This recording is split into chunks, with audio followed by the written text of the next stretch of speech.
Welcome to another episode of Out of the Blank podcast. I'm here with Matt. Hey. Hello. How's it going, Matt? Sorry, it's a little early still. I'm trying to wake up, so. I have a big question for you, Matt. Yeah. Have you ever had a terrible experience at a place that is supposed to help you instead of hurting you? Not really. No, like No. Maybe a medical appointment or something. No. Okay. Well, I try not to go to the doctor anyway, so. That's what I'm saying. I've skipped out on going to the dentist for 15 years. Probably not the smartest idea, but I just went like 3 days ago or so, and he was like, "All right, we're gonna do a root canal." I'm like, "Wonderful." Approaching the holidays, I'd like to be able to eat some Christmas cookies. And he's like, it's pretty simple. We're going to knock you right out. You know, you're going to be good. Would you like to do the pill or the gas? And I was like, let's do the pill. Pill seems fun. So I took the pill thing, waiting there, and he puts the heart rate monitor on me, and the heart rate monitor says 43. And I have a naturally low heart rate, and it's not supposed to go below 50. Once it goes below 50, it starts making like beep noises and shit. So he was like, well, that's really weird. It might be a problem with our machine. And I'm like, dude, I work out every day, so I probably have a really low heart rate. I don't eat fast food or anything. He goes, yeah, but it shouldn't be that low. So he grabs another machine, hooks it up to me. They put the sensors on, cold as shit and everything.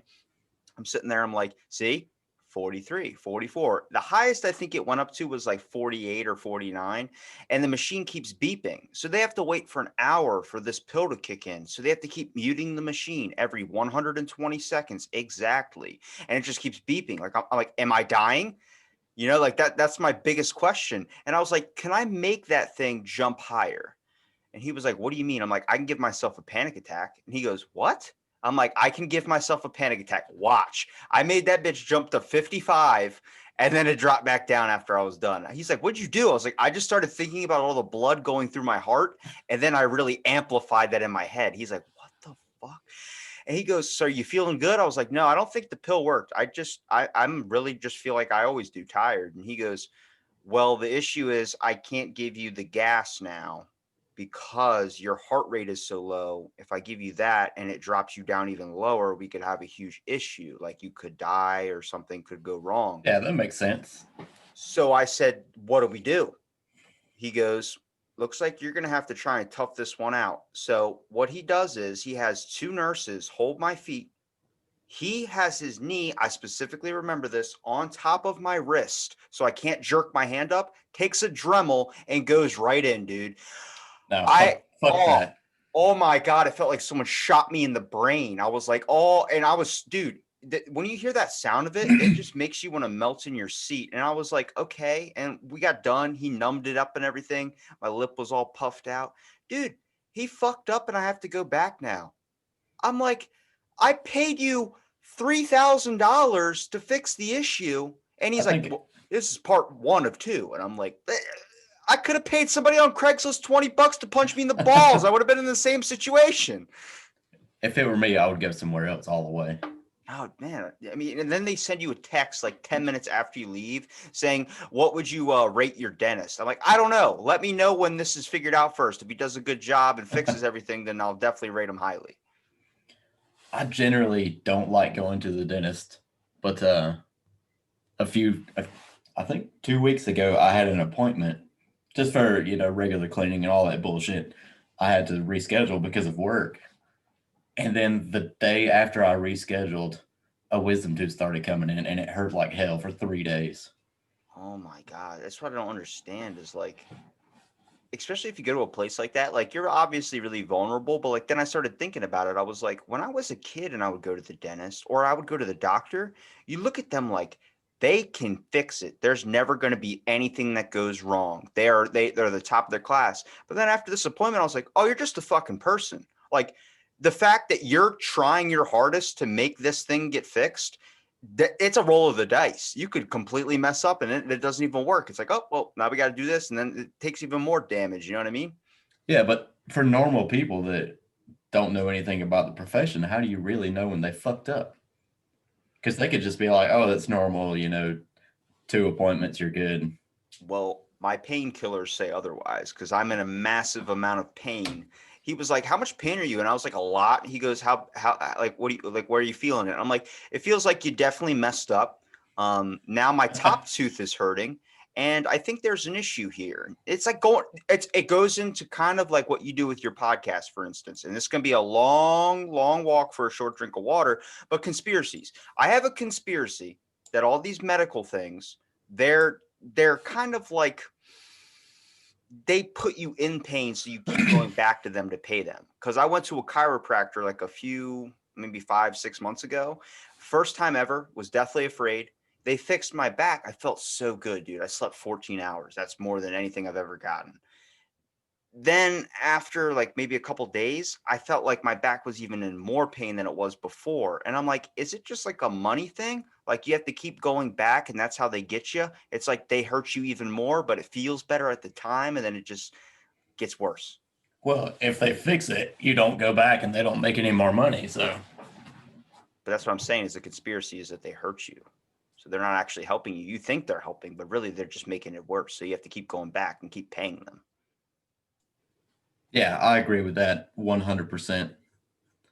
Because, I mean, like I said, if they cure your ailment the first time, then they made their money once, or they could, fix it for now and make their money twice or three times or more. It's kind of like when Zoom got so big during the coronavirus. I was like, is this a conspiracy? Because Netflix released a lot of really good shit when everything started being on lockdown. I was like, this seems like a giant corporation type thing, like mixed up. I mean, obviously it's real, but at the same time, it's fun to kind of fantasize into that type of conspiracy talk. I mean, Hollow Earth is so damn popular with people, which is like, I've talked to a volcanologist that says that's bullshit. Yeah. I don't know how I feel about the whole pandemic. Like, all the home office supplies and computer supplies, they're just sold out all of a sudden. It's because everybody's working from home. But the weirdest thing is like even people that were pro, like the people that were put in office are now fighting against people in office. Like they're not really taking the vaccine. And I'm like, are we just trying to find a problem with everything? It was like the whole QAnon thing when it first came out. It's like this is just gonna breed people to make fake accounts. I mean, if you're so popular on social media, a bunch of people will make a bunch of accounts just to follow themselves to get their following up. It's like I saw a person like get called right out on Twitter. They're in New Zealand and someone put up in their New Zealand language like a bunch of like really harsh racial stuff on their sign. And Yeah. then they took a picture of it and was like, fuck this, I can't believe these people are thinking this way. If you're pro this, then you're an asshole and you don't deserve to live. And then the person got exposed. Like they did that. And then they took a picture of it, acting like they were fighting the side and acting like it was an issue. I'm like, now you're sparking fires. You're creating tension that's not there. It's all fucking make believe. And it makes it so hard because of how much attention that gets on social media. It gives more cause for people to want to go do that shit. Yeah, I definitely agree with that. But like my issue with like, the office supplies and stuff, generally the things I buy are really over the top and extravagant. And even that shit sold out. And I'm like, who is buying this stuff? What exactly are you buying that's sold out? I wanted to buy an ultra wide 49-inch ultra wide monitor for my desk. And those were sold out for like 3 months. And I'm like, who the fuck buys this shit? I'm thinking fucking staplers or like little Yeah. sticky notes and shit. And you're like, no, I want a 49-inch Yeah. monitor. I'm like, damn. I'm like, well, that's probably something they keep low in stock. Like I have a buddy that works at Staples and I just walked in. I was like, I've never been in here before. What do you guys have? Like, I just see the laptops out front and he goes, we have everything. I'm like, what do you mean everything? He's like, follow me. He starts walking me through the store. Next thing you know, I see groceries and shit. I'm like, I don't know That's if I weird.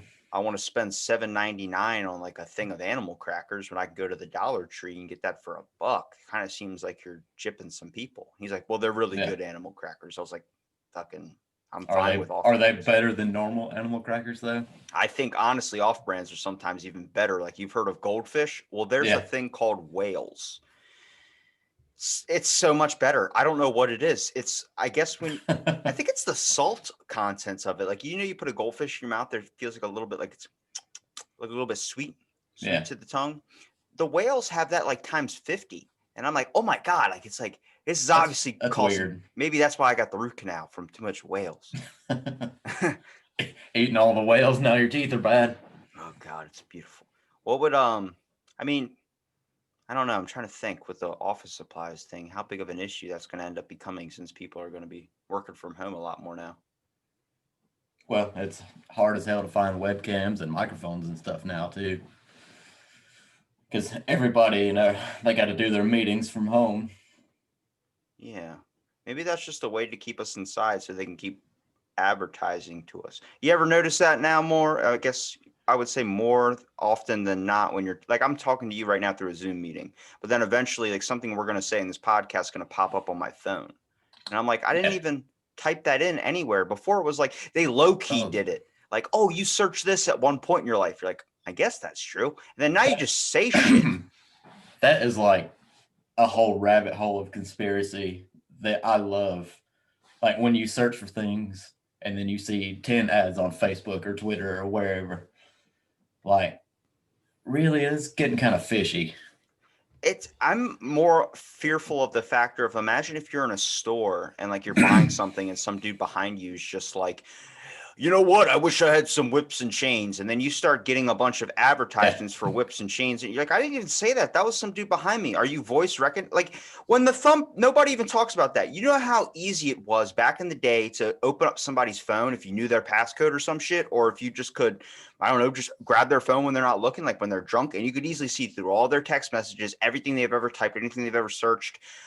Now it's a thumbprint thing. So like, you can't you gotta have that person's thumbprint to be able to Yeah. do it. Well, how long until like they're able to just do the voice recognition thing and be able to pick that up and be like, well, that's not him saying he wants whips and chains, that's another person that he's at a store next to, so make sure it's his voice. I think that kind of technology is probably not far away at all. Don't say that. I would imagine it's not far away.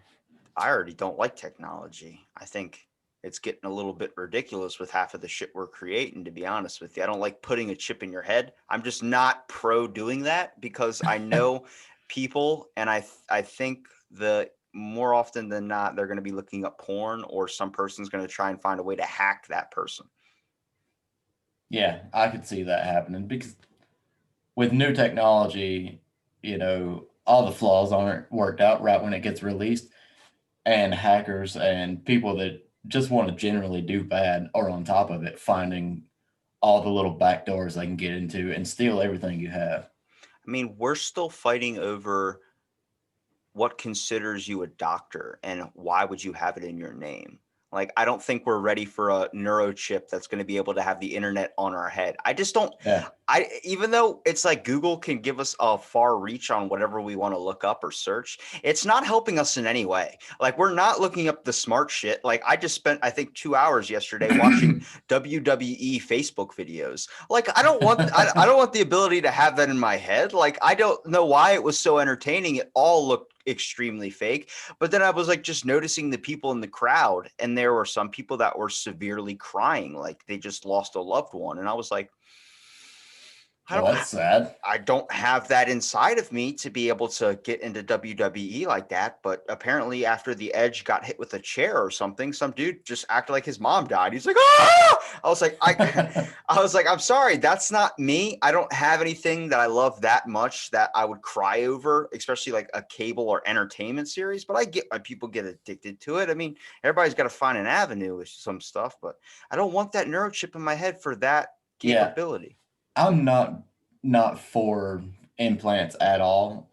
People that want to do it, that's fine. Go do your thing, but I'm not going to do it. I don't believe you because breast implants. Well, that's an exception. I had a woman come into my work. I work at a gym, and she was like, I'm getting plastic surgery. And most people are like, oh, she's probably getting like, because she's an elderly woman, small, very small, very small. She calls me cute too. I like it. I was like, you could take care of me. But no, she comes in, she's like, I'm getting plastic surgery. And immediately I just look at her and go, boob job? Like, not to be rude, but like, Yeah. is that what you're doing? And she was like, no, I'm getting a knee replacement. I was like, oh. And she goes, would you want me to get a boob job? And I was like, I don't, if that's what you feel like you need to do, but are you hinting that you would be my sugar mama? I I've had someone approach me and offer to be a sugar mama before, and I just couldn't do it. It gives you Like, more time to do other shit. Like if you have someone that takes care of you 365 days of the year, and then one day out of that year, you just have to give her what she wants, but you get to drive around in a McLaren. You're telling me you're not going to do that? yeah, I couldn't get behind it at all. I thought about it, believe me, I did, but I don't know. Just the thought of having to lay down in bed with somebody that's 90, I'm like, nah, I can't do it. It Not might not even for a minute. it might not even have to be a love factor. It could just be a factor of like maybe you're just like really, really good friends and it's like that one day, but she loves you, but you're like, I don't feel that way about you, but I Yeah, really love the things you buy for me. I So love the money. I'm gonna be your best companion. We're gonna play dominoes in the park. We're gonna do a bunch of shit. And like I would be down for I would just be have to be honest, like, hey, I don't have these attractions to you, but I would love to watch and throw birdseed at people in the park. Let's like not even birds, just throw them at Yeah. people just walking by.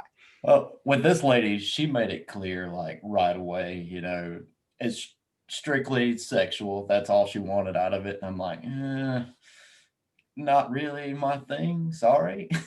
Yeah, would you prefer more of like a friend or companion instead of having sex? We just like watch movies or something? Like we just go on plane rides, your money, of course, and just kind of fly off into the distance. Yeah, I mean, something like that would be a little more bearable, but I can't be screwing around with somebody's grandma. Like, fuck that. Imagine she didn't have any kids though, so it's nobody's grandma, just an elderly woman. I still couldn't do it. No, Couldn't behind it at all. she has the best oatmeal cookie recipe in the world. I don't care what she has. I can't get behind it. Ah, dude, if you throw a nice oatmeal cookie raisin on me, I'll jump on the grenade. I'm fine with that. Nah, more power to you, but I'm not doing it. It made me think of like, okay, so if you know anything about like the sugar industry, how they kind of lied in the beginning and said like, oh, fat's bad for you, so don't eat fat, but really sugar's bad for you. You don't want to Yeah. have a whole lot of sugar. Do you think there's corporations like that that are doing that now? Like I start thinking of Nestle's Toll House, whatever those cookies are. Like I Oh look yeah. at that, I'm like, oh, yo, Oreo, there's something going dark in here, hard. I could see that being a thing because it's all about money. Money makes the world go round. And if there's a way they could tell you a lie to make you spend more money, they will do it. Well, if you look up in like any of Nestle's like history, there's just a bunch of weird dark shit. Like they fund a bunch of like programs and stuff, like government programs and stuff. Like they funded. It's like, is this the same one? Like the one with the dove, like the one that makes the chocolate? And then you look it up, it's like it is. It's like, hold on a second. So why is Nestle involved in all these corporations and all these like things that happen to do with PETA? Like they have no frame of reference here. And Yeah, honestly, that's it, kind of weird. it's like, hold on, they have a giant climax with the vegan community because apparently chocolate syrup's vegan. Yeah, I mean, that makes sense. I think the vegan community will stand behind anything that halfway makes sense these days. What do you feel they stand behind with the most? I don't know. Air That's feeding? that's a good question. It's going to screw up everybody who's Yeah. vegan when they find out that plants have emotions and feelings. Then what the hell is their argument going to be? Because that's what I try and say. I was like, we only perceive our emotions. We only really think of our emotions. And then now we've reached a point in time where we can perceive animals' emotions. Obviously, animals have feelings. They can feel pain. We can sense empathy kind of for an animal when they, anytime anyone dies in a movie that's an animal, it's fucking crying, tears bawling, people walking out of the theater and shit. Well, at one point in our time, people thought that plants had emotions and feelings and could understand us. And if you talk to some farmers, they still think that. So, Yeah. how far until the vegan Well, argument is kind of terminated that, hey, plants have emotions too. So now what are you going to eat? I have friends that are vegan and, more power to them. But I see them post things on social media all the time and they're like, we really support this company because they're doing a lot for our community and all that. And I'm thinking, are they really though? Or are they just telling you whatever you want to hear so you spend your money and they make their money? That's a thing too. Like actors, all these people are like, well, he donated $500 million to charity. I'm like, yeah, but that's a tax write-off. Yeah. Is anybody realizing that? Like, they're not just doing it out of the kindness of their heart. Nobody does anything out of the kindness of their heart. It always has to be they're getting something from it, whether it's like good stimulus of like, I did a good thing today, or hey, this is going to make me look really good on social media. It's like, you're not Yeah. doing it because if you did it, you wouldn't say anything about it and you wouldn't even post about it because you did it. Yeah. Good deeds don't need to be announced. Like you can just do it and go about your day when you're done. You don't have to tell everybody, look what I did today, or look where I spent money today. You know, I gave $2 at the gas station for some charity or whatever. Like, just do it and leave it alone. It leads into my big conspiracy of the Salvation Army and why I don't like them. Or not Salvation Army, which is the guys with the Santas that stand out in front of Walmart and ring the fucking bell. Oh, with the little red kettles, Yeah. that is the Salvation Army. I don't like that. Not because I think that's like, oh, I like, okay, donate to a good cause. Sure. But it's the objective idea of that they're kind of guilting you into donating, like looking at you shaking a bell, and they're forcing empathy out of people to be Yeah. like, all right, I guess I got to. And it's like donating. It's like you should just donate if you're going to donate because you got to do because you want to donate, not because some dude is awkwardly staring you down, like ringing a bell at you, like you better fucking donate that $10 you got there, Sonny. It's like, but this is all I have for groceries. And it's like, does it matter? I don't give a shit what you want. Yeah. You don't need that I Fruit Loops. I actually went to the store the other day and some family had their little kid out there and they were ringing the bell for the red kettles and all that. And I just tried not to look and I'm like, don't fucking do it. Don't fucking do it. And when I was walking out, I was like, oh, God damn it. Now I got to count and see if I have any cash in my pocket. Like, That's what I'm saying. It's gotta be even worse because you feel like shit because you're trying not to make eye contact. And then when you do donate, it's like, all right, it is still kind of forced though. It doesn't give you the yeah, same reaction, but it's like they're feeding off of that. And I don't like that. I'm like, can we just find a way to do it without like have a bucket outside, but nobody's staring at you to do so. So then if somebody wants to donate, there's no forced obligation that you yeah. have to. But people generally do more when there's an emotional connection. And when you see, you know, a sad looking old Santa or somebody's little kids trying to raise money, you know, like Girl Scouts and Boy Scouts and things like that, you're more inclined to have an emotional reaction and donate. I think you should do it in a smarter way though. Maybe put up a sign like, when you go like trick or treating or something and someone's like, take one, don't be a greedy bastard. And you look at it like, all right. Yeah. It's a good sign. Maybe have that in front of the Salvation Army thing instead of a person, have like a really funny sign like, hey, don't worry, we're not going to awkwardly stare at you while you pick out your belongings. Just donate if you want to donate or don't. I don't really give a But shit. I don't think that would really work because you know somebody has to watch it to prevent thieves from just coming up and taking the whole kettle and running off with the money. And that's when you have a dude on top of the Walmart standing right above it and he's with binoculars and he has a whole thing of water balloons and he's like, don't you touch it. Don't you Yeah, but touch it. what's a water balloon going to do against your kettle of money? You know, you can run faster than he can throw. We didn't say it had to be filled with water. You could put something else in there, That's a little risky though. like bleach. Yeah. But what if you accidentally missed and hit some little old lady just trying to walk out of the store with her whale crackers or whatever? I bet she wasn't expecting that water balloon to the chest. Just hit her right in the back of the head and like, Just face oops, first. my bad. Somebody take her purse and put it in the donation slot. Thank you. Like, sorry, ma'am, I'll make up for it by being your little sugar baby. Honestly, that wouldn't be the only thing that probably blindsided her this year. Think it through. Think it through. I'm just looking at things like it's really weird because I think with the amount of social media that has kind of came out now, especially how big it's kind of grown, it's in a good way and a bad way. But I think the issue was at one point, it's kind of examined the media and this whole global thing. And now it's like at this point where people don't know who to trust. Like they looked at the government as red, white, and blue, and they kind of know they did some shady stuff. But now it's like everything that they see, they're looking for the shadiness. They're looking for that. What is that opposing thing? Because they never ever thought of that before. And I think that's when this conspiracy stuff comes out. This is when everything comes out. I mean, it's fun to dive into. Don't get me wrong. Yeah. Do I think we're on a flat earth? No. but I entertain the idea, like I like to hear someone's thoughts on it. I mean, my buddy from This Uncanny Earth had told me way back on like my 200th episode that we came from Mars. And I'm like, all right, tell me what you mean. He goes, well, meteors hit Mars and that space dust floated off, trickled down onto Earth, and then we evolved from those particles. And so technically we're Martians. I'm like, it doesn't sound too far-fetched, you know what I mean? It's not something that's like out of the realm Yeah. of possibility, but it goes down to even farther when people are like, there's mole people or Adolf Hitler's still alive. It's like, what are we doing?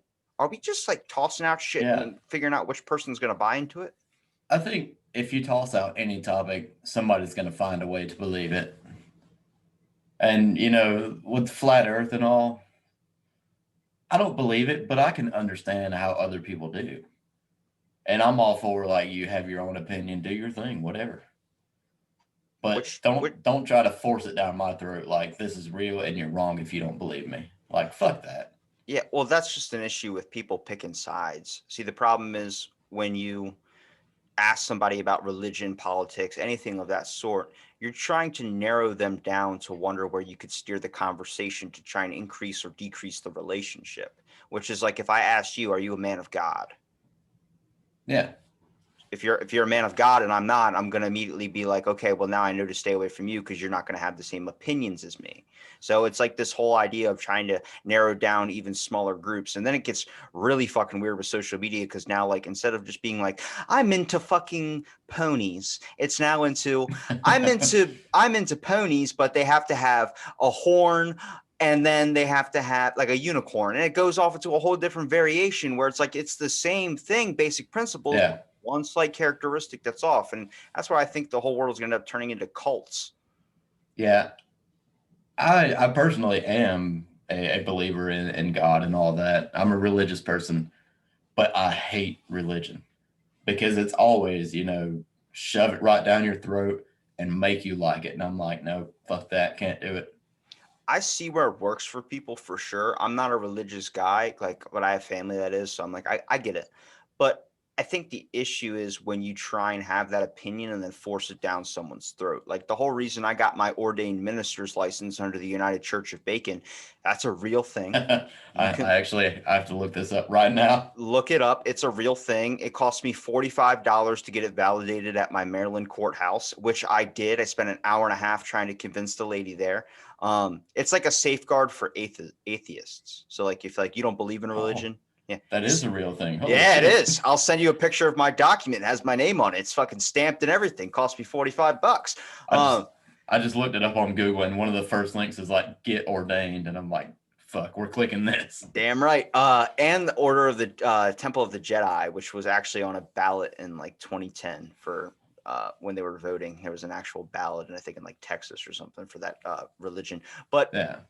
that all stemmed from a bunch of Jehovah's Witnesses on the boardwalk condemning people to hell, saying you're going to go to hell, like just screaming at you, and you're like, whoa, what? What do you mean? I'm eating fucking a candy necklace, and you're telling me I'm going to hell? And he's just like, you're going to hell if you don't believe in Christ, but you can't be saved. And I was like, that's where I have a flaw with it. Is why are you going to try and shove that down somebody's throat and just let people pick for themselves? I'll tell you, I've Yeah. gotten religious at very few moments in my life, and that is when I'm on the brink of death. I've been on the brink of death a couple of times, and I've just kind of been like, if there is somebody out there, for the love of God, I just don't want there to be nothing. And I think that's the biggest fear. But the biggest question of all is the fact of who's to say what's real? Aliens could be a Yeah. fucking thing. We could be like the For Sims. me, the whole thing is like I feel like who are you to decide if I'm going to hell or going to heaven? How is it your place to tell me that? Like that's between me and whatever I believe in. I just like to ask a lot of questions, and when they give me an answer, like that's just how it is. I'm not good with that answer. I want to know their opinion on what they think. You know what I mean? And it Yeah. seems like if you ever deal with the church, it's always got to be something like a final tude answer or something they've already said before. It's like, but what are your thoughts though? I just want to know your thoughts. And they're just like, that's just how it is. And that's how it must Yeah. be. And Well, it's like, well, fuck. I live in the South where we have, Southern Baptist church on every street corner and I see it every day, it's a bunch of old people like you're going to hell if you don't come to church today. Like, nah, fuck you. I got better shit to do. but I have a herniated disc and I can't get off my couch. Yeah. Well, you better pray like hell in your deathbed. Yeah. Like, I can believe in Christ on my own time. I don't have to conform to your schedule. Like, leave me alone. Let me do my thing. Yeah, it's like, well, who's to say what do you have to believe in? It's so hard to believe in things Yeah. nowadays because every time you have this mythical idea or fantasy, either gets exposed as being bullshit or people think you're nuts. And it's like, hang on a second, can we just get like a person that's honest about everything, like a magical omnipotent being right now? It doesn't have to be God. It could just be anything. It could be fucking Dr. Manhattan. Let's say Dr. Manhattan comes down. You have one question to ask Dr. Manhattan. What are you asking Dr. Manhattan? Oh, fuck. If you only had one question to ask, that's something you got to put thought into. Like, I don't think that's something you could just come off the fly with. I would ask him, is world peace possible? Even though I already know the answer. He's going to say no. He says because it's an inherent need to want to fight something that's different from you. It's just this thing. It doesn't matter if everyone on Earth got along. If an alien species comes in, that's the only time it would ever happen is because we're going to shake hands until we can deal with this shit, and then we're going to go back to fighting each other. You would just be like, it's impossible because you're all looking for flaws in each other. And it's like, then what do we do? What do we just keep fighting? He goes, that's actually what keeps the world balanced is having that fighting. And it's like, I think it is. fuck. I mean, most people want the world to see things through their point of view, but that's just not possible. And because you don't see things through my point of view, fuck you. We're going to fight about it. Well, imagine like, so I like to use this example, which I just thought of. So it's going to be the first time and hopefully I like actually going with it. But you know, when you go to the carnival and you're playing a little game with the squirt gun, you're filling up the clown's mouth and the bar keeps getting higher and higher and you get that fucking prize when you win. That's what I think everyone's mind is like slowly everything that you research is that information or that water going into your head. And then that bar going up is just wherever your opinions or views are going. Yeah, And but where you have to have a breaking point in that scenario. Like, when is it too much before you can't handle anything else? when they go into the insane asylum is when that's the breaking point, when they're fucking painting the walls with shit, I would say. No, that's a good response to that question. But the issue is, I think, because if you sit there and say like, hey, and you're raised one way, all your morals and values are going to go up in that direction. And then when someone else at a different level or on a different viewpoint, maybe at the same level, comes over to you to talk about like, well, why don't you do this? It's so hard to back down from your way that you've been raised. Like, it's why it's so hard for people of a high wealth class to be able to sympathize with people from a low wealth class, that have never, ever been through struggle. Yeah. Sorry, I'm still looking into this Church of Bacon deal. They have benefits, I'm telling you. Well, a friend of mine wanted me to get ordained because here in my state, that's all you need to perform a wedding. And I'm kind of a weird person, so they're like, you should get ordained and just do weird, like, costume weddings and things like that. I mean, Church of Bacon, that's where I'm going. You do Church of Bacon. The only one I haven't gotten into is Pastafarianism, which is like really difficult. Oh yeah, I've heard of that one before. They're very see, like I like that whole idea is because I'm not a fan of like sticking to one ideology. I think that like if you stick to one view and don't listen to any others and you never change it, you're never going to really grow as a person. Yeah. But parody religions have like this weird thing is like, why are we worshiping one religion when we should be open for all? It was like, do they even still do the Pledge of Allegiance at school anymore? I haven't. I don't think they do. Yeah. So it's like, that was a big thing. And then I guess we just stopped doing that, like without like low key telling people. So yeah, it brings. Well, I think they told everybody that was a big deal. I don't know, dude. It makes this world a little bit tricky when it seems like we've been living by like, that's like you're raised a certain way. And then by the time you're in your 20s or you're like 18 years old on the cusp of being an adult, they just change it on you. And it's like, hold on a second. So then why was I doing that for all this time? It's like, oh, that's old way of thinking. We got to evolve now. It's like, we're evolving too fast. Yeah. Like technology wise, at least in some moral ways, it's really, really slow, but it is an advancement where it's like, we can't just keep backtracking information every 10 minutes. It's not doing anything. But We do. I mean, everything backtracks, ever so often, and it happens way too often, in my opinion. So things that you learn or things that people teach you today are not relevant by the end of the day. So this is why we need Dr. Manhattan to ask him questions. He should be Google. That's what should be the issue. Yeah, I think that's a good idea. Because if you type Google or you type in Google anything like what is, it's going to give you a list of shit like what is herpes? How do I know if I have herpes? What is this? And it just keeps going down the list. Yeah. It's like, this is what people are typing into Google. Where's the smart shit? Like, what is gray matter? What is dark matter? What is this? And like, none of that gets asked. And it's like, when you complete the full sentence and you're one letter off is when that word or thing will pop up for you to search it. Everything else is like, if you're going to type in what is dark matter, it's like, what is dark porn? What is dark side of the moon? Pink Floyd. In general, people don't give a shit about things that don't affect them every day. They give a shit about, we're matter. It's fucking everywhere. But does it really change your life? If you learn today that that's not true, is your life going to be any different tomorrow? Not really. You're still going to wake up, do your thing, go to work, come home, sleep, video games, whatever the fuck you do. I mean, I think when you expand your reach out and you start soaking up a lot of information, understanding a little bit more, there's a curse to it because you know more and it's awesome. You're getting more intelligent, but you also worry hella more. Like from the first episode, I would say, of doing this podcast, I was so fucking ignorant to so much stuff out there. Like I didn't know what all these government projects or experience, any of this stuff was. And then to where I'm at now, I've talked to so many people where I understand more issues that have gone on in the world where I'm like, I'm fucking old. Like I feel aged, like compared to the first time when I was just worried about the best spot to take a shit. And it's like, now it's like, oh, I'm worried about like Australia's healthcare system, how there's all these issues going on with it. It's like, so ignorance is bliss. But yeah, I think with our podcast, we are pretty ignorant about every topic that we pick. Nobody knows anything, and we do very little research and usually get shit-faced drunk when we record. So, but isn't it because you're talking about conspiracies, though? You don't really have any information? Kinda, but some things are not full-fledged conspiracies. Some things are just, ideas that are not very popular. Okay. That's a big one right there. What do you mean? What do you consider a conspiracy? Like, give me one and then give me one that you consider not a conspiracy.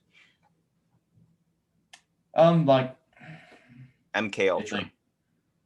Well, we just did our most recent episode on religious practices, which is weird because we were just talking about that. But one thing that I picked was exorcisms. So that's not really, it doesn't fall in the conspiracy category. There are people that perform exorcisms. There are people who receive exorcisms. And it just really came down to a matter of, do you believe or not? Do you believe that, people can be possessed by demons or, evil entities? Now, here's a tricky one. So I posted an episode 461 and like she could talk to ghosts. And then she brought up JFK and Mr. Rogers. So I had my own questions, obviously. I don't know if you saw that one, but a lot of people are like, how did you do that? And I was like, I don't think she's fake. I just think she's kind of tricked herself into believing that it's possible. You know what I mean? Yeah. Like you can trick yourself out of a lie detector test. I think that's what, if you look at someone like doing an exorcism, first thing that comes into my mind is like, this person's faking the fuck out of it. Like nobody's like, and it starts making it. But once you start seeing like shit that you can't really explain, it starts to go into like the whole movie, like Split, which is like, oh, you've tricked yourself into believing you have these things, which is possible. I mean, hypnosis is such a strong thing. If they can get you to stop smoking something that's so addictive because you need it. I'm a firm believer in if you believe something long enough or with enough conviction, eventually it will become true for you. Like willing it into the universe. Yeah, I mean, obviously, if I believe I'm going to be a billionaire, I don't think that's going to happen. But if I believe ghosts are real, or God is real, or angels are real, or whatever it may be, eventually it becomes real in my mind. I'm actually with you on that 100%.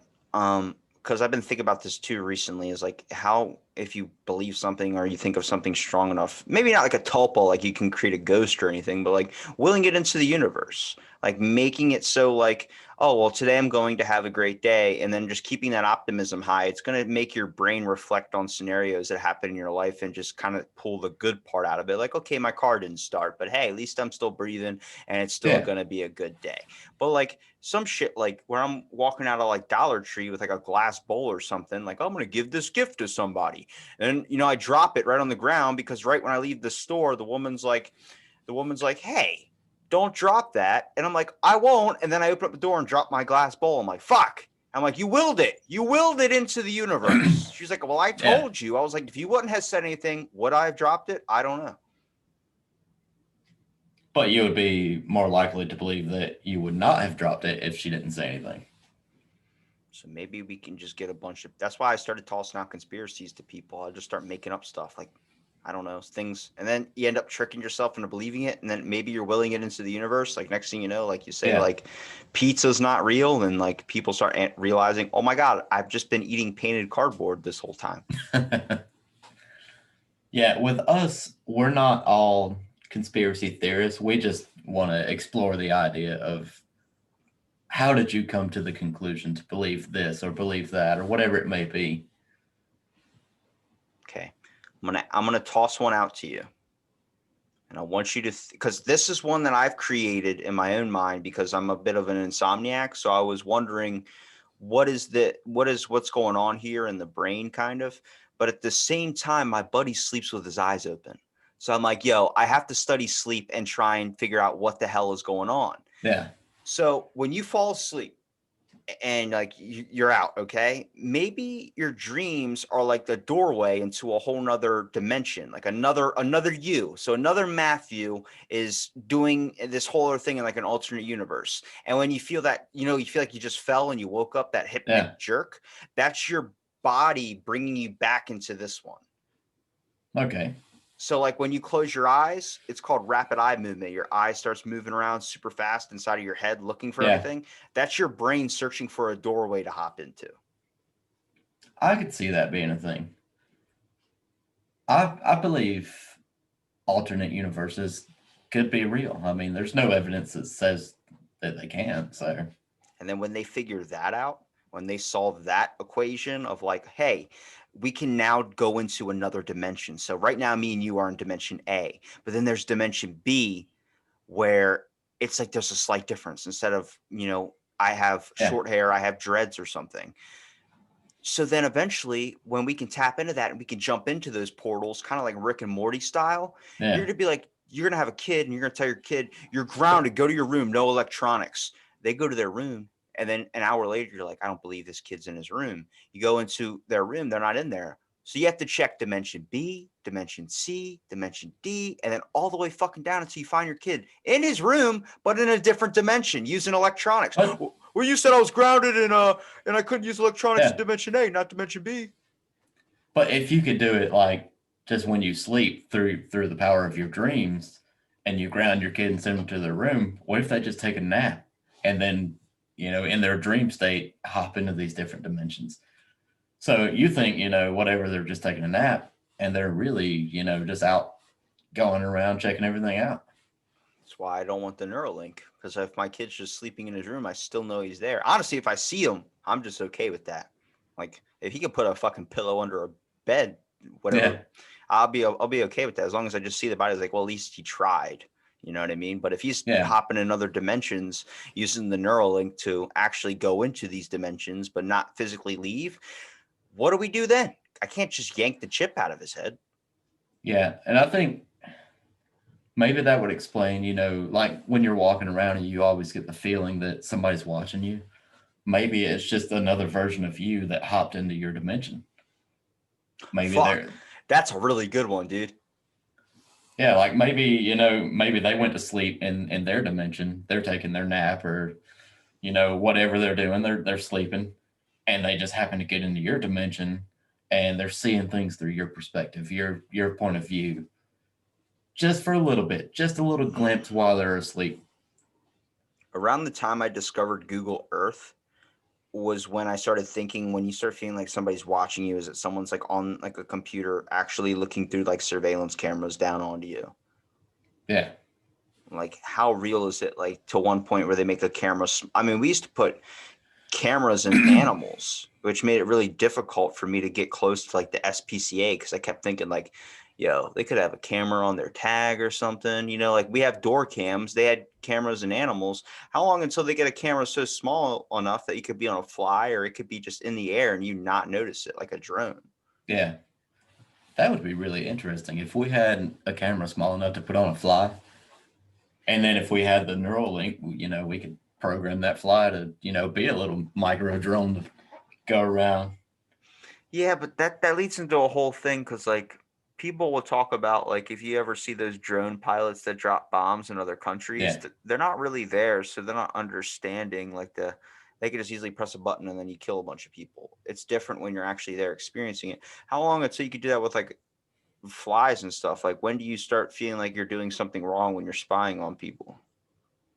Well, I think it takes a special kind of person to be in that field, anyways. For the most part,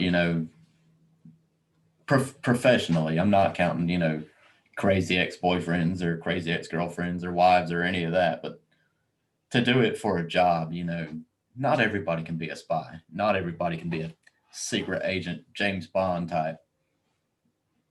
So, if we had the technology and people that were really good at that job, I don't think they would care. Hmm. It's hard to me to fall down the spy route, because if you talk about MK Ultra, you could be a fucking sleeper agent, bro. You could just be like programmed, and somebody says a certain word like spaghetti. Next thing you know, you're freaking off doing out like crazy missions and stuff. Yeah. Well, I don't think I'm a sleeper agent, but you never know. Would you want to be hypnotized to have an amazing skill? No. You wouldn't want that? No, because I think for me, I would be more afraid of other things that they would do while I was hypnotized. Okay, so there's a big thing coming out with the Neuralink or whatever, that's being able to edit gene code, so you can actually like stop illnesses and actually be able to stop deformalities that occur in the brain, like anomalies and stuff, like stuff with schizophrenia and stuff. I think Yeah. that's fucking amazing. I just don't think we're at the time period right now where we can actually do that correctly. So it makes me Well, think, that's why we practice on animals. yeah, but could you hypnotize somebody to like, you're not allergic to gluten anymore? Can you do that to your whole body if you will it into the universe, kind of? But like the Neuralink makes you think like, hey, you're not lactose intolerant anymore. And then you start thinking, well, I'm not lactose intolerant. Would your body just adapt to be like, yeah, what were we doing? Were we just freaking out for a minute? Like, it didn't make sense. Yeah, I don't know. Like, Because people do that with cigarettes. Like my cousin, for I instance, he would I don't I w- don't know if I believe in allergies anyways. Like, I think that's bullshit. wait, what? Like, I remember, in the '90s when I grew up, I'd never heard of kids having like a fucking gluten allergy or a peanut allergy or Because they're willing it into the universe with the amount of exposure we've gotten to it yeah. now. And now I see it every day. Like every other kid has a fucking nut allergy or he can't have gluten, he can't have peanuts, he can't eat almonds. Like, no, fuck that. That shit was not around when I was a little kid. The strongest person I've ever seen with like a really bad allergy was when I was at my work. A person came in and she kept reading the back of all the protein shakes. And I'm like, what are you doing? She's like, I am allergic to fish. And my first thought was, we're in a beach fucking town. Our main source of food is fish. And I said that to her, and she goes, well, my kids wanted to be here. I was like, well, you're a fucking amazing parent then. But I was like, so I asked her boyfriend, I was like, so everywhere you go with her, she has to do this to like every food she eats? He goes, yeah. Because the weird thing about protein powders, even though it might not seem like it has fish in it, the factory's made next to a giant fishing plant. So you have to Yeah. check those. I'm like, so you can get allergic off of it just being next to the fucking item? Because I don't know how many times somebody cleaned off a fucking table with like OxyClean or the spray bottle Windex shit, Yeah. and there was a bowl of chips right beside it. I still ate it, and some of your chips tasted funny, but I was okay. that's kind of the way it is where I work. Like I work in a factory, and it's a lot of dust particles of random ass fucking chemicals. And I recently had a new guy that I had to train, and he comes up to me one day and he's like, "Hey, where's the water fountain at? I got to refill my water bottle." And I was like, "Oh, it's over here." I gave him directions or whatnot.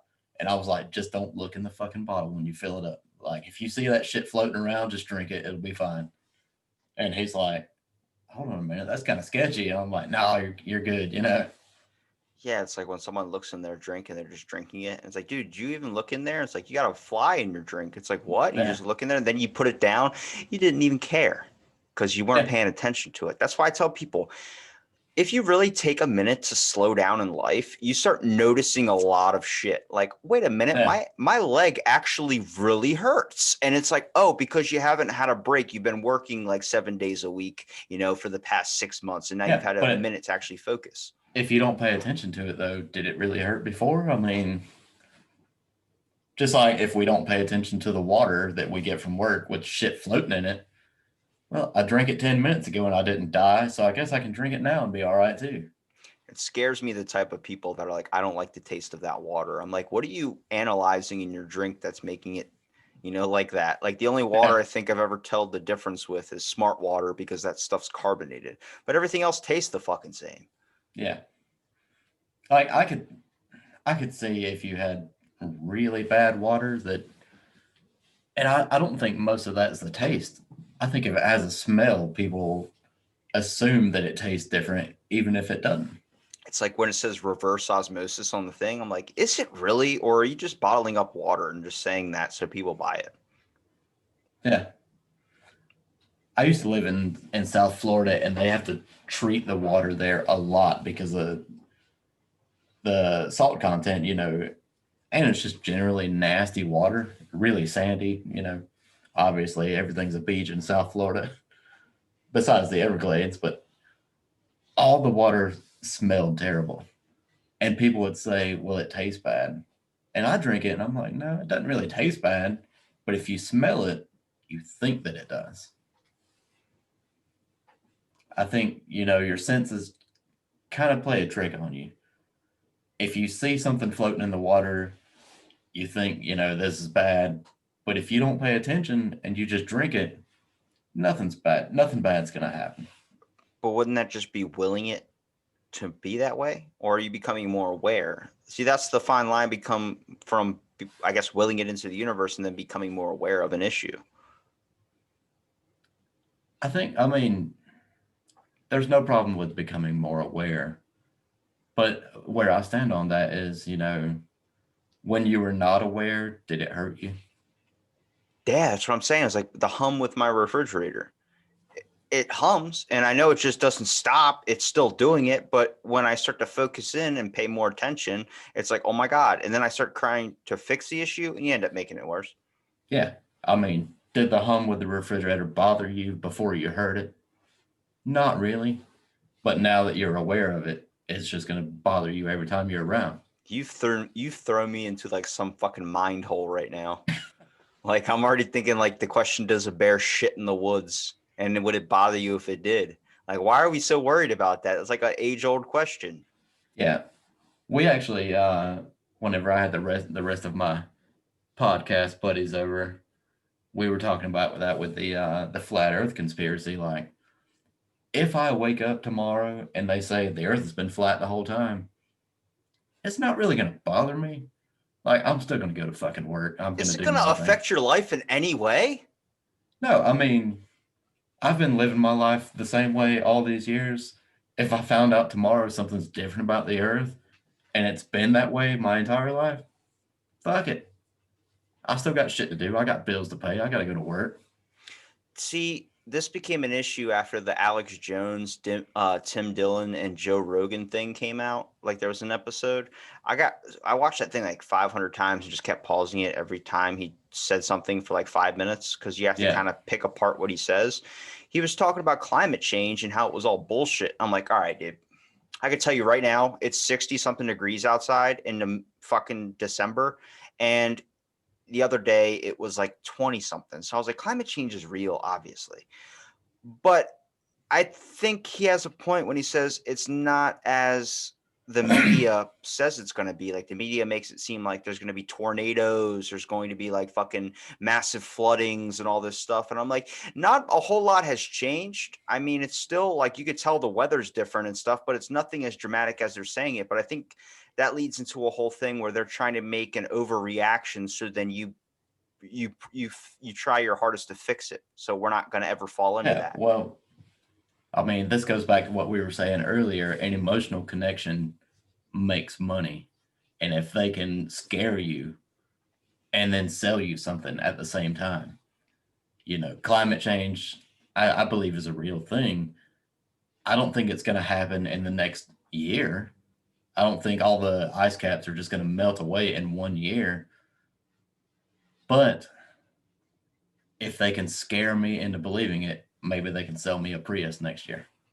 Well, I mean, they told everybody when this lockdown stuff started happening that it was going to be like Guardians of the Galaxy type stuff where Thanos snaps his fingers and half the people on the planet are going to die. And then toilet paper is going to be gone forever. Yeah. Fucking, was that a conspiracy from the toilet paper thing?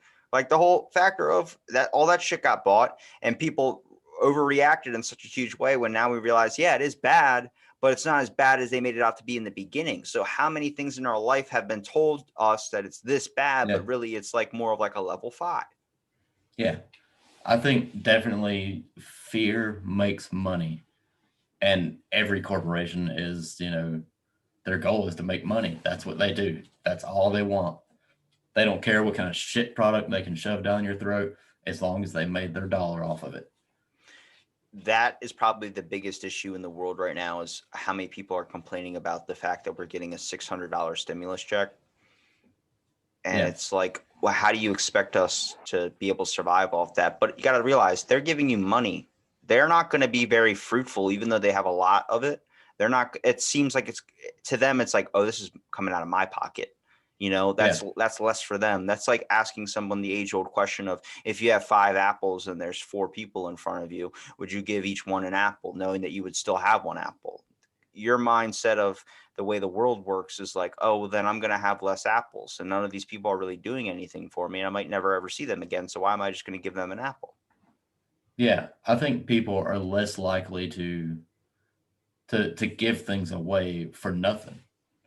Like, if these people are not doing anything for you or you don't have an immediate gain from it, why would you give them an apple? What is your incentive to give away something when you don't have to? It all goes down to the Salvation Army. You like that? Yeah.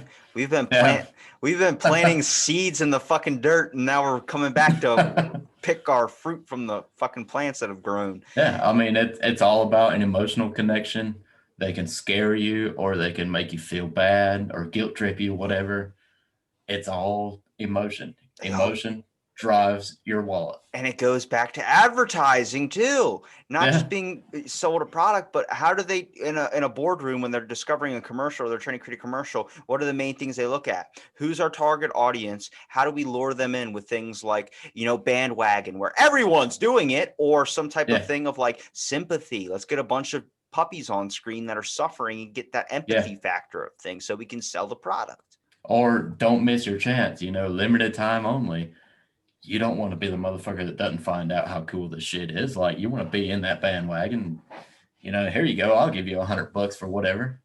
The biggest rattle was when they had those acne commercials back in the day. And then you were just a kid that was like looking at it like, oh my God, I fucking hate acne. I could totally can relate to that. But you didn't pay attention to the guy who was doing the voiceover of the side effects. That was like going to cause severe bloody diarrhea. Your heart might Yeah. stop. You might go deaf. And it's like, if you really replay those commercials, you're like, holy shit. Like we're glossing over this 100%. Yeah, they always speed through the side effects. Like, they don't really want you to know how bad it could be.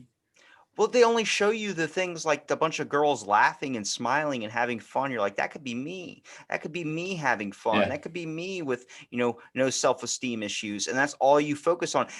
It's like advertising does a thing where it creates a fantasy in your head for that couple of minutes. So then you're thinking like, oh, what if I was in that scenario? Then you go off in like a daydream scenario. Like when I missed most of my educational years in school because I was staring out of a window wondering what it would be like to have superpowers. But there was time gaps. I missed Pythagorean's theorem. I missed a bunch of shit that could probably help me in my life today, even though I don't really see a use for it in a lot of scenarios. But it was that daydream, and that's what I think a lot of stuff is now. Movies, all that stuff. It gets a daydream scenario. Maybe some dude's secretly writing plots or like little like secrets to the universe that everybody's just glossing over. Yeah. Like with things like that, it's all you have to be a popular kid and nothing else matters. You have to be popular, you have to have money, come from a good family, whatever. And that's all that matters. Fuck what you're gonna learn in school. If you're not popular, it doesn't matter. Like, Yeah, when they're showing you those acne commercials, you're already thinking about that's going to be me walking down the hallway with the leather jacket, hitting the jukebox and giving the thumbs up like the Fonz. yeah, like if I didn't have this acne, maybe I would be in the popular group, I would be an it kid. Probably still be the same dude. Yeah. That's the funny thing is if you're like, oh, when I don't have acne, and then you walk over to the cool group, like, what's up, guys? Like, get the fuck out of here. Like, well, what are you doing? What are you doing over here? It's like, we don't have acne anymore. You think that's what was stopping us from hanging out with you? That's how the fucking world works. Yeah. All the advertising is just, provoking emotional response. So you spend your money. It's always looking for an easy way to make a quick buck. Yeah. And if your phone over here is somebody talking about their whips and chains or whale crackers, and they're like, hey, we can show this guy an ad and he might buy these things. First of all, if you have a commercial or ad with whips, chains, and whales crackers, you've sold billions already, my friend. I don't know who wouldn't be buying that. Like a fucking bunch of people having like a major underground sex ring, and then they just pull out like a bunch of whales crackers. Like, gotta stay neutralized, whatever the hell. They'll make up some catchphrase bullshit like that. And it's like I miss the old school commercials, the infomercials, like the ShamWow and stuff. The freaking, has this ever happened to you? And it's like a dude with a bowl of chips and he sits down on his couch and just throws the fucking bowl up in the air. And he's like, oh shit. Like those were amazing. And I wish they would come back because those gave you those like 2 a.m. or whatever, like just joys in life. Yeah. I always love just how funny those commercials are. Like, the lady sits down and fucking her blanket falls off. Like, do you really need a Snuggie, or could you just reach down and pick up the fucking blanket and put it back on your legs? Has this ever happened to you? And they got like a blanket on like a rope and they just fucking tug it off a woman when she sits down and it just like flies away. She's like, whoa. It's like, that has never happened to me in my entire life. If anything, I've had like myself bundled up like a taco and then I was thirsty to grab a drink and I couldn't get my arms out. And then it was like this whole fiasco. I was like, fuck it. Or like you're cooking your eggs and everything's just fucking fried to the bottom of the pan. Like, here, buy this non-stick pan. That's bullshit. Or just watch what the fuck you're doing and make sure your food doesn't stick to your pan. There's one guy listening to this right now that owns an as seen on TV store that's like, hey, fuck you guys. That hose nozzle thing that goes onto your spigot so water doesn't leak out. It's like, that was a whole thing too. Like when you turn the water off, they were like, it's still using your water because it'll fill up in the hose. Even though it's at a slow rate, it's still going to use your water bill. So use this to cut it off completely. It's like, what the fuck are we doing? Yeah. Have you ever been inside of one of those stores, the as seen on TV stores? They are amazing, man. You don't really know you need night vision sunglasses until they make them. And you're like, oh my God, it helps me see better at night. We had one of those stores here. It's since closed down, but it was fucking sad. Like, it's just all like shitty products. Nobody goes in there, so everything's covered in dust. Like, how are y'all even paying the lease on this store you have right here? I got one of those nonstick pans, and I can take a picture of it now and send it to you, and you'd be like, that obviously didn't work out because the whole pan went from like copper to black. Even like someone in my family was like, how the fuck did you burn a non-stickable pan? I was like, I sprayed it with the canola oil and everything to it. It just still burned. Like, because you're cooking it too high. I'm like, I want my eggs done fast. I don't want to sit and wait. What the fuck? That's how I cook. Turn it up on high. It'll get done faster. It's like when they say put the chicken in the oven for like 300 at 350 or something for like 2 hours. I'm like, how about 450 for 1 hour? Yeah. And you come back and the fucking house is like smoking. You're like, oh. I bought one of the the copper ninja mat things you lay on your grill or whatever, you know. And it was awesome. I bought it because, you know, my nephew wanted it. And I was like, cool, we're going to make some fucking burgers. I'm going to cook some fish. And you would think it's going to be the best thing ever. You know, your shit's not going to burn. It's not going to get stuck to the grill. But all it did was collect the grease, and then it ran off the sides and started a fucking grease fire and burned the shit out of everything anyways. And I'm like, well, I shouldn't have spent that $15. There's only been one product I stand by, and that's a George Foreman grill. Oh, those things are amazing. I mean, I got one at a thrift store. It's fucking amazing, and it still works. It's like 2 years old. And first of all, you have to buy a product where any person that names all of their kids George. Like, come on, dude. You're a baller at the top level status at that point. Like, I only support people that do amazing things. My another supporter is James Brown, because actually, on December 14th was the day James Brown was arrested. And can you guess what he did? What? Do you know who James Brown is? Yeah, I know. You know, I feel good. He actually was on a high-speed pursuit. He was arrested for waving a shotgun at an agency office, a retail agency office next door to him because they used his toilet. Yeah, probably shouldn't have done that.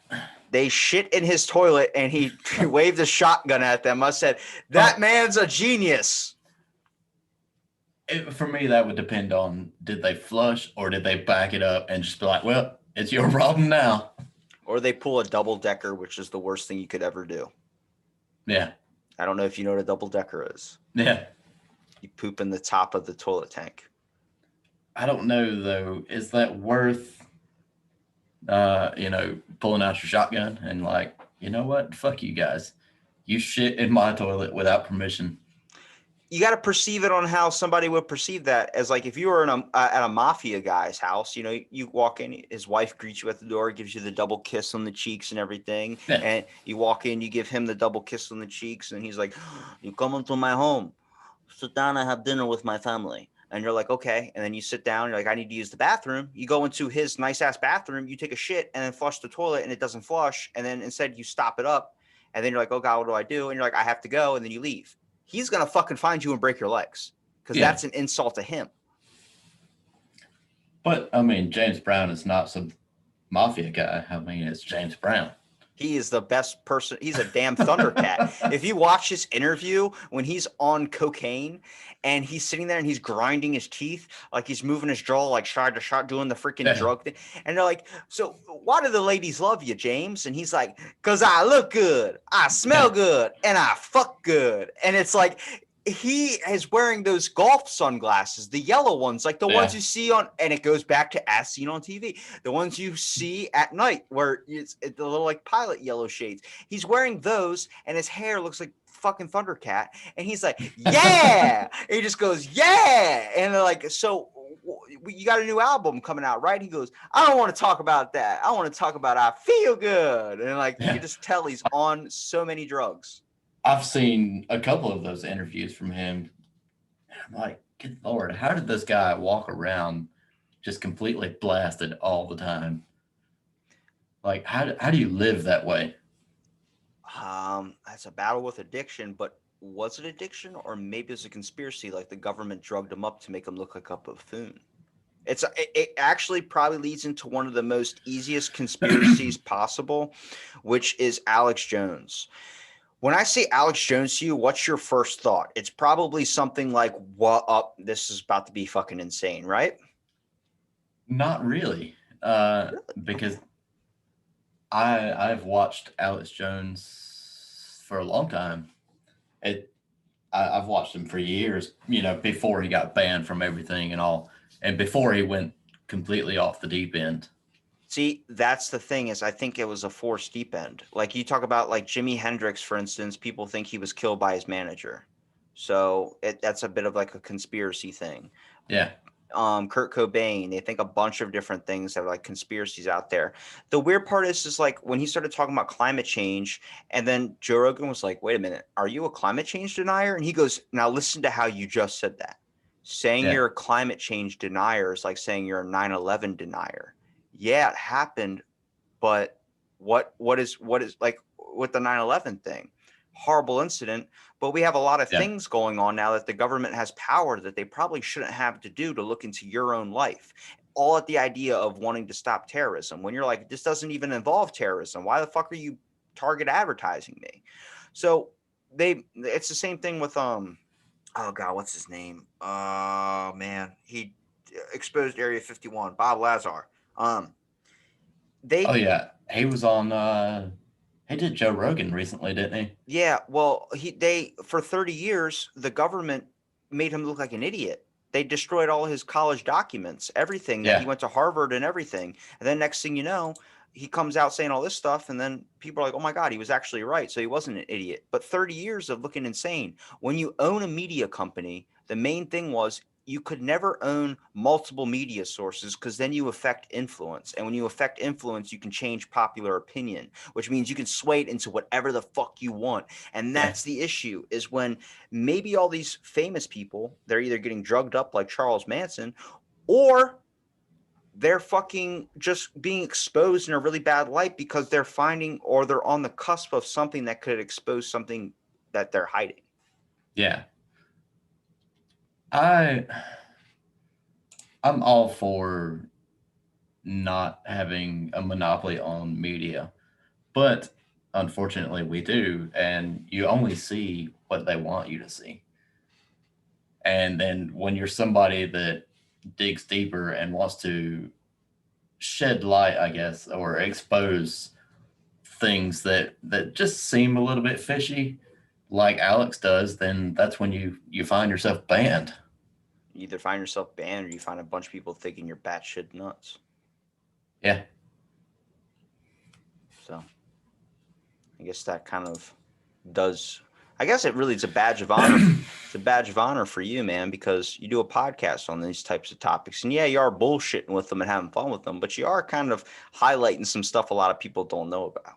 yeah. That's our whole format is not to get super serious because we all sit around and drink way more than we should every other Saturday, and we've been doing that for years. And we always get drunk and start talking about this weird off the wall shit. So, like, why don't we just record this? Because I'm sure somebody else is thinking these same things when they're drunk, and they might think it's funny. I And think that's because when you're drunk or you get high or you get something like that, you really start to notice a lot of shit. That's like back to the beginning. We're saying noticing things you don't normally know. Look at that, yeah, dude. We're always fucking bringing it back around. Dropping seeds, I'm telling you. But when you get like that, it's like when two people are drunk and having a conversation, they can understand each other, but everyone else is like, what the fuck are they saying right now? I think you just hit another level where it's like you get high, I start questioning why the hell money's a thing. Why the fuck are we using a piece of paper to buy things and that controls our way of living? What the hell? How did we get so capitalized yeah. on that? Well, I think with our format, I don't. I'm a terrible podcaster. I don't listen to our own episodes. I don't Like listen to my stuff either. we record, and then I'm like, I don't fucking remember what we talked about last night because I was so drunk. I don't want to know what we talked about last night because I was so drunk. It might be embarrassing. But, we've had people say, like, excuse me, we've had people reach out and tell us, like, this is the best thing ever because when we're drunk, we have these same conversations. But nobody wants to admit that they think about or talk about these weird off the wall topics. I'm like, we got you. That's what I'm We're, saying. we're, we're the people for that. Everyone thinks. I've talked to so many people. I can tell you, we all have these thoughts. Yeah. We just got to find a way to express them. I think once we're more open about shit like this and just having fun with it, you're going to have a way better life. It's going to be a way better world because we're all just like confined to our own, like, oh, I can't say this or they might think this. I'm like, I guarantee you that person right beside you is thinking the same shit. Yeah. That's something we have learned since we started doing this is there are way more people out there that think the same things we think. Whether they want to admit it, not always, but we're the people. They're like, fuck it, I'll say it. I'll address the elephant in the room. Fuck it, I don't believe this or I believe in that. And we can develop it into this. It's going to be that James Brown confidence. Yeah. I feel good. I feel good. Well, look, Matt, you've given me enough of your time, brother. I'm gonna let you hop off into sleep if that's what you're headed towards. But No, I just drank this whole fucking monster. I'm awake for the day. is there anything you want to promote podcast wise? You want to tell people where they can find you at Twitter, Instagram, YouTube? Yeah, we don't really we don't use Instagram that much. We're mainly on Twitter, and that's about it. But we're Drunk Theory podcast. We get drunk and talk about all your random ass conspiracy theories. If that's your thing, give us a listen. You know, follow us on Twitter.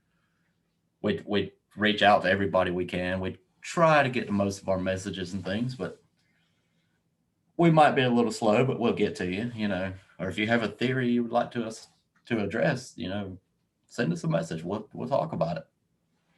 And I'll make sure I linked it all in the description. And thank you for listening to this episode of Out of the Blank podcast.